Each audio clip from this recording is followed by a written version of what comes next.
তো হেল্ল' বন্ধুসকল, আমি ফটো শ্বুট চলি আছে চবৰে। ইয়াতে ঘূৰি আছোঁ। কি মজা জেগা চক। এখন মেচুকাৰ গাঁওখন, যোনখন মানে চলমান খান পইণ্ট বুলি কয়, ওচৰতে আছে। চলমান খান ইয়াত আহিছিলে আৰু মই চলমান খান কেনেকৈ ক'ম। আমি এতিয়া ইয়াত ফটো শ্বুট কৰি আছোঁ। এইফালে চক, এইফালে এইখন বৰফৰ পাহাৰখন, এখন কি মজা লাগিছে চোন ইয়াৰ পৰা ভিউ পইণ্টটো। আৰু গাঁওখন মানে বহুত ধুনীয়া, চাফা কৰি ৰাখিছে, মজা মানে ইয়াত। আৰু ভিডিঅ'বিলাক আপোনালোকক দেখাই থাকিম, চাই থাকিব। এটা বহি আছে, ফটো মাৰিবলৈ কাৰণে বহি আছে চলমান খান।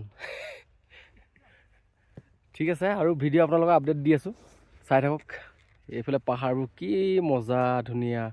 ইয়াত মানে বৰফ পৰে জানুৱাৰী লাষ্টত, তেতিয়াহে